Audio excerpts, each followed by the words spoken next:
मैं हूं निधि विनोदिया। जल और नदी का कैसे सुधरेगा रिश्ता, कैसे बनेंगे मॉडल गांव, इन्हीं सब मुद्दों पर बात करने के लिए आज हमारे साथ है वरिष्ठ IAS अधिकारी हीरालाल जी। सर, मैं सबसे पहले आपसे ये जानना चाहती हूँ कि जल संरक्षण को लेकर आप हमेशा से मुखर रहे हैं।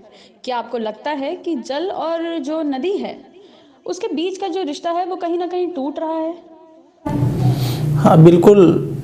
पुराने ज़माने में जो आज के 30-40 साल पहले रिश्ते थे वाटर बॉडीज के साथ, जैसा आपने नदी का नाम लिया तो एक वाटर बॉडीज है, तो कुआं, तालाब, नदी, ये सब पानी के रिश्ते, हमारे पानी के स्रोत थे। 40 साल पहले हम लोग इनको रिस्पेक्ट करते थे, इनकी पूजा करते थे, इनकी रक्षा करते थे, इनको साफ़ सुथरा रखते थे। लेकिन विगत 30-40 साल में क्या हुआ, हम लोगों का रिश्ता इनसे टूटता गया। हमारा रिश्ता पानी, बोतल वाले पानी से, पैकेज्ड वाटर से बनता गया, जिसके वजह से ये जो वाटर बॉडीज हैं, कुआं, तालाब, नदी, ये निगलेक्ट होते गए और उसका रिजल्ट ये है कि हमारे सामने पानी का संकट आ गया है। तो ये है समस्या।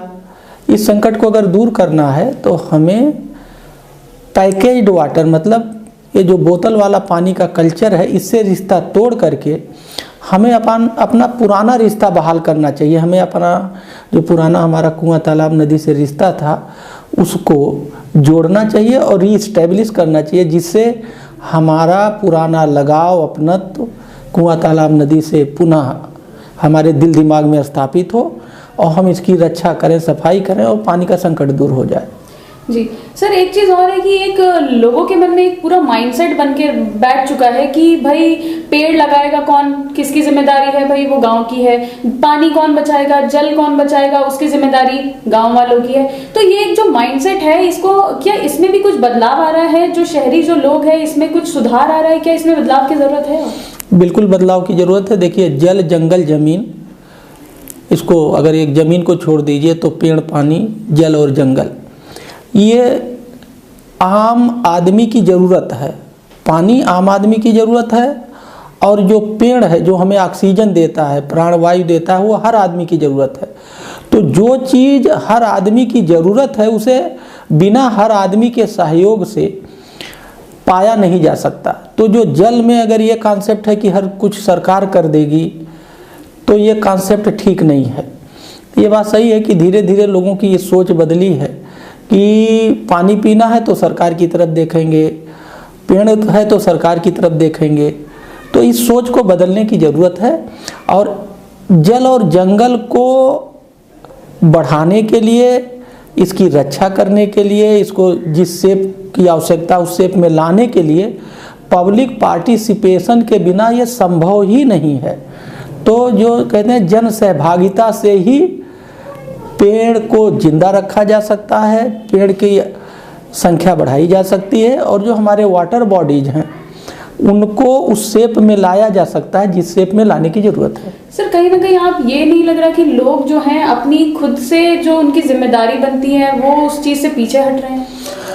नहीं, देखिए, मैं इसको ये नहीं कहूँगा कि लोग अपनी जिम्मेदारी से पीछे हट रहे हैं। एक माहौल बना हुआ है कि सरकार की कोई चीज़ ज़रूरत होती है तो सरकार की तरफ देखते हैं, लेकिन ऐसा नहीं है। अगर इस माहौल को बदला जाए तो माहौल बदलता भी है। हमने डिस्ट्रिक्ट बांदा में इस माहौल को पानी में और वृक्षारोपण में बदलने की कोशिश करी तो लोगों का मन बदला और जो आप बात कह रही हैं ये भावना बदली। लोगों के मन को बदल कर वाटर कंजर्वेशन का जब अभियान चलाया गया तो लोगों का मन बदला और लोग बरसाती पानी को, जो भी हम लोग बताते थे उस तरीके से वो पानी को बचाते थे। जहाँ तक बात है ये पेड़ का, तो पेड़ लगाओ अभियान को हम लोगों ने चेंज किया पेड़ जियाओ अभियान, क्योंकि अगर आप पेड़ जियाओ अभियान में पेड़ लगाओ ऑलरेडी है, जब आप पेड़ लगाएंगे तभी जियाएंगे। तो जो पेड़ जियाओ अभियान का कॉन्सेप्ट लाया गया तो उसमें ऐसे ऐसे एक्टिविटी की गई जिससे लोग पेड़ को लगाने के बाद उसको जिंदा रखने पर पूरी ताकत लगाएं, लोगों का लगाव हो उस पेड़ से जिससे उसे जिंदा रखें। तो हमें लोगों की सोच को बदलना होगा और मेरा अपना जो प्रयोग है बांदा में पेड़ जियाओ अभियान के माध्यम से, जल संरक्षण के माध्यम से, दोनों में कामयाबी मिली, लोगों का मन बदला और लोग दोनों मुद्दों को अपनाकर अच्छा काम किए।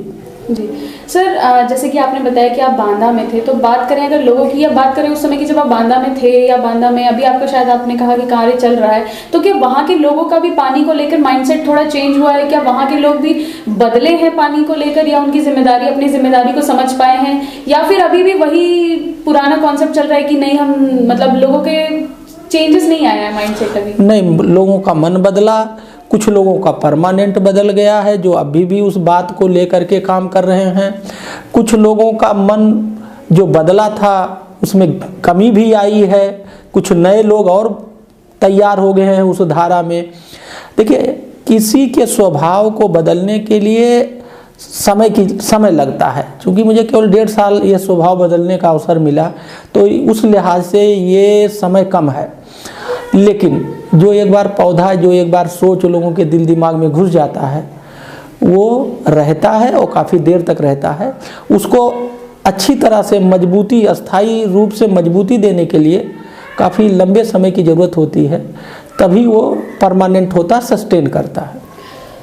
सर, एक चीज़ और ये है कि अगर टेक्निक की हम बात करें, तकनीकी चीज़ों की बारे में बात करें, तो सर आप जो गांव है उसमें मॉडल गांव को लेकर आप काफ़ी ज़्यादा मतलब वर्क कर रहे हैं, और देखा जाए तो एफपीओ के भी आप लोगों ने काफ़ी वेबिनार चलाए हुए हैं, तो क्या ये भी एक काफ़ी अच्छा माध्यम बन सकता है लोगों का नज़रिया बदलने का? देखिए, हम बताएं आपको, हमारे देश में महात्मा गांधी जी जब बात करते थे तो उसमें उनका एक अहम मुद्दा था, गाँव में का जो एडमिनिस्ट्रेशन हो वो स्व प्रशासन की बात करते थे, कि गांव के लोग स्वयं अपना प्रशासन इतना अच्छा, इतना खूबसूरत गुड गवर्नेंस करें कि स्वराज की स्थापना हो।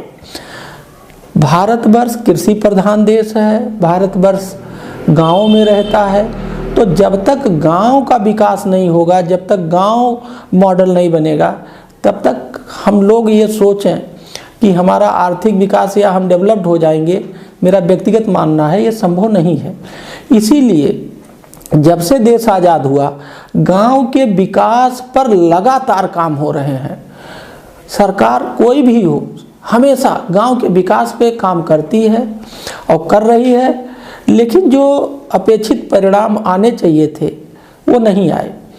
तो जो मॉडल गांव का कॉन्सेप्ट हम लोग काम कर रहे हैं, इस पर हमारा 3 पार्ट है। पार्ट 1 है विलेज मैनिफेस्टो, उसमें हम लोगों ने 25 मुद्दे लिए हैं, सफाई, पढ़ाई, कमाई और गांव का बायोडाटा, गांव स्थापना दिवस, समस्या रहित गांव। इस तरह से हम लोगों ने गांव, मॉडल गांव के जो 25 मुद्दे हैं विकास के, उनको एक लीफलेट के माध्यम से गांव के हर आदमी तक पहुंचाने का प्रयास कर रहे हैं।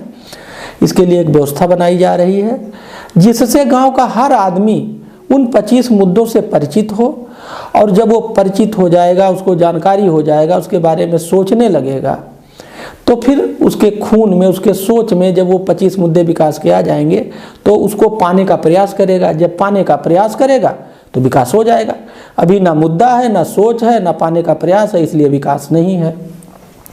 दूसरा पार्ट है चेंज मेकर। देखिए, अच्छे लोग, भले लोग, समाज सेवी लोग हर जगह हैं। हर गांव में अच्छे लोग हैं जो अपना नुकसान करके भी दूसरे की भलाई करते हैं। ऐसे लोगों का हम लोग चयन करेंगे और उनको जहां भी गांव में अच्छा काम हुआ वहां भेजेंगे। उन्हीं सब लोगों के कंट्रीब्यूटरी पैसे से भेजेंगे, उनके दिल और दिमाग को खोलेंगे, जिससे कि वो देख के सीख सकें कैसे दुनिया में गांव में बदलाव आया है, मॉडल गांव बने हैं।